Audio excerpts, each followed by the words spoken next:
இந்திய திரையுலக முக்கிய ஆளுமைகளில் ஒருவரும் புகழ்பெற்ற ஏவிஎம் திரைப்பட தயாரிப்பு நிறுவனத்தின் உரிமையாளருமான சரவணன் காலமானார். வயது மூப்பின் காரணமாக இன்று அதிகாலை அவரது உயிர் பிரிந்தது. அவருக்கு வயது 86. சகலகலா வல்லவன், சம்சாரமது மின்சாரம், முரட்டுக்காளை, சிவாஜி போன்ற பல வெற்றி படங்களை தயாரித்த இவர் தமிழ் திரையுலகின் வளர்ச்சியில் நீங்கா இடம் பிடித்தவர். இவரது மறைவுக்கு திரையுலகினர் மற்றும் ரசிகர்கள் ஆழ்ந்த இரங்கலை தெரிவித்து வருகின்றனர். அவரது உடல் ஏவிஎம் படப்பிடிப்பு அரங்கில் உள்ள 3வது மாடியில் அஞ்சலிக்காக வைக்கப்பட்டுள்ளது.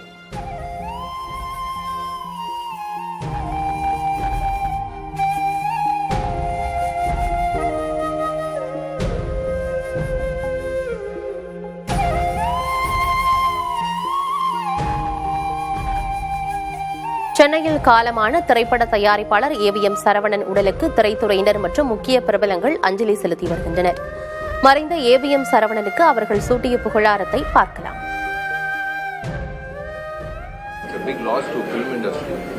ஏன்னா ஏவிஎம் ஸ்டுடியோஸ்ன்றனாலே ஒரு மிகப்பெரிய ஒரு அடையாளம். வடபள்ளின்னு இல்லை, யாரா இருந்தாலும் அந்த ஏவிஎம் ஸ்டுடியோஸோட அந்த ஒரு சர்க்கிள் பண்றது பார்க்கும் போதே எல்லாரும் உள்ள போய் பார்க்கணும்னு ஒரு ஆசையோட ஒரு கனவோட நிறைய பேர் சென்னைக்கு வரும்போது ஏவிஎம் ஸ்டுடியோஸ் உள்ள போய் எப்படியாவது ஒரு சான்ஸ் வாங்கணும், எப்படியாவது சரவணனை சந்திக்கணும் அப்படின்னு நிறைய பேர் இருந்தாங்க.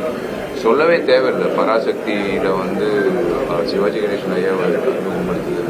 வைஜந்தி மலை அம்மா வாழ்க்கை என்ற திரைப்படத்தில் கமல்ஹாசன் சார் அறிமுகப்படுத்துறது. அதே போல எத்தனையோ படங்கள் not just Tamil cinema, Indian சினிமாக்கே ஒரு அடையாளமா இருக்கு. ஒரு தயாரிப்பாருன்னா எப்படி ஒரு டிசிப்ளின்டா ஒரு ப்ரொடக்ஷன் ஹவுஸ்ல எப்படி இருக்கணும். ஃபியூச்சர் ப்ரொடியூசர்ஸ் இப்போ மட்டும் இல்லை, அவரு நம்ம மத்தியில் இல்லாவிட்டாலும் அவரோட எப்படி சொல்றது நிழல் நிறைய பேருக்கு ஒரு முன்னுதாரணமா இருக்கணும்.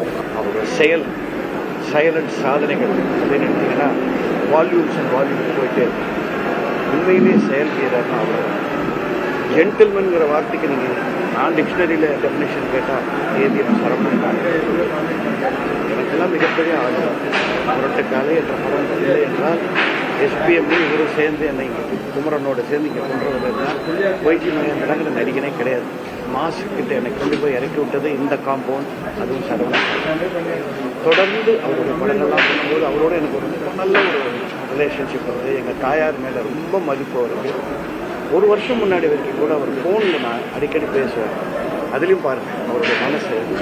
திடீர்னு ஃபோன் பண்ணுவார், என்ன சார் இப்படி பண்ணுறீங்க, அதான் படம் எடுக்க போகிறீங்கன்னு கிண்டல் பண்ணுவேன். சாச்சா அதெல்லாம் விட்டாச்சுப்பா, நேற்று டிவியில் நல்லவனுக்கு நல்லவன் பார்த்தேன், எப்படியா அந்த கிழிஞ்சது லம்பாடி உங்கேன்னு ஒரு வார்த்தையை சொன்ன நீ அப்படின்னு 45 மினிட்ஸ் அந்த கதையில் பேசுவார்.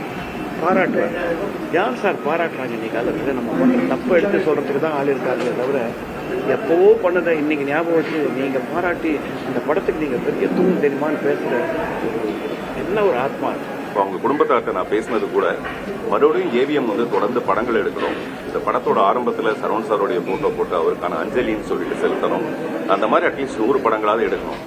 என்ன மாதிரி மிக சாதாரண கலைஞர்களுக்கு கூட வெற்றி தோல்விக்கெல்லாம் அப்பாற்பட்டு திரைப்படங்கள் எடுக்கும்போது ஏவிஎம் நிறுவனம் மிகப்பெரிய மரியாதைக்குரியது. பெரிய ஸ்டுடியோ இருக்கு, அதனால அவங்க தொடர்ந்து படம் பண்ணணும். அது மட்டும்தான் ஒரு சினிமா ரசிகனா, சினிமா கலைஞனா என்னுடைய வேண்டுதல். அவருடைய ஆன்மா சாந்தி அடைய பிரார்த்திக்கிறேன். பெருமதிப்புக்குரிய ஏவிஎம் சரவணன் மறைந்து விட்டார். என்னுடைய 44 ஆண்டுகால நட்பு கண்ணாடி பேழைக்குள் கண்மூடி தூங்குகிறது. ஒரு கலை ஆளுமை மறைந்திருக்கிறது. அவரோடு நான் கொண்ட நினைவுகள் ஒன்றல்ல இரண்டல்ல. அவருடைய ஆளுமை மிக அற்புதமானது. அந்த வெள்ளை உடை, புன்சிரிப்பு, குங்குமப் பொட்டு, கைகட்டி நிற்கும் அழகு, அதற்குள் இருந்த அடக்கம். சற்று நேரத்திற்கு முன்னால் ரஜினிகாந்த் அவர்களோடு பேசினேன். நீங்கள் எப்போது அஞ்சலி செலுத்த வருகிறீர்கள் என்று கேட்டேன். வந்து கொண்டிருக்கிறேன் என்று சொன்னார். அப்போது அவர் சொன்ன வார்த்தையை தான் ஏவிஎம் சரவணன் அவர்களுக்கு அஞ்சலியாக தெரிவிக்க ஆசைப்படுகிறேன். தி ஜென்டில்மேன் இந்த சினிமாவில் ஒரு கனவான் ஜென்டில்மேன் என்று அவர் சொன்னார். எனக்கும் அவருக்குமான நட்பு 44 ஆண்டுகள் பழமையானது. சிவப்பு மல்லி முதல் சிவாஜி வரை ஏவிஎம் நிறுவனத்தோடு எங்களை பயணப்பட வைத்தவர் அவர். ஏவிஎம் நிறுவனத்துக்கு அதிகமான பாடல் எழுதிய பாடலாசிரியன் நான் என்ற அருமையான பெருமையை எனக்கு தந்தவர் ஏவிஎம் சரவணன். அவர் நண்பராக இருந்தார், சகோதரராக இருந்தார், வழிகாட்டியாக இருந்தார். நான் திரையுலகத்திற்கு வந்த பொழுது மிக கோபக்காரனாக இருந்தேன்.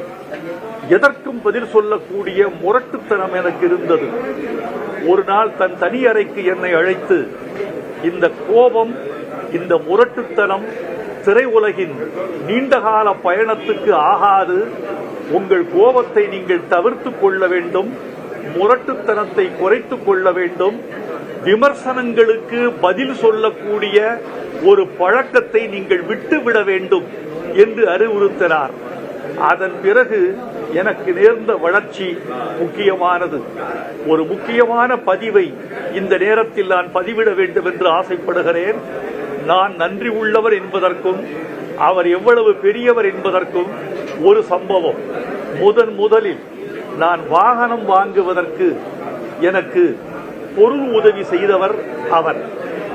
நான் ஈட்டிய பொருளோடு அவர் கொடுத்த பொருளை வைத்து நான் ஒரு கார் வாங்கினேன். காரை கொண்டு போய் அவரிடம் காட்டினேன்.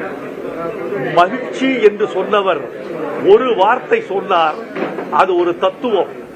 காரில் ஏறுவது முக்கியமல்ல கவிஞரே, காரை விட்டு இறங்காதிருப்பது முக்கியம் என்று சொன்னார். இன்று வரை அதை கட்டி காப்பாற்றி வருகிறேன்.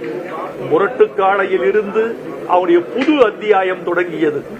ஏவிஎம் செட்டியார் மறைந்த பிறகு சகோதரர்கள் குமரன், பாலசுப்ரமணியம், அவருடைய மகன் குகன் அவர்களோடு இணைந்து அவர் நடத்திய சரித்திர சம்பவங்கள் தமிழ் கலை உலகத்திற்கு மறக்க முடியாத பக்கங்களால் எழுதப்பட வேண்டியவை.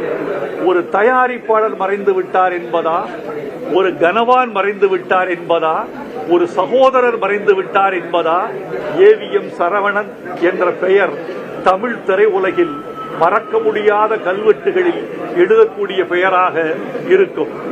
எனக்கு ஒரு பெரிய வருத்தம் என்னவென்றால், ஒரு மனிதன் இறக்கிற பொழுது நம்முடைய உலகமும் சேர்ந்தே இறக்கிறது என்று எனக்கு தோன்றுகிறது. என்னை பொறுத்தளவில் ஏவிஎம் சரவணன் இறந்த பொழுது சென்னை 26 எனக்கு இறந்து விட்டது என்றே தோன்றுகிறது. அவரது புகழ் வாழ்க, அவரது நினைவுகள் வீடு வாழ்க. அவர் விட்டு சென்ற நாகரிகம், பண்பாடு கரை உலகில் நீடு நிலவுக.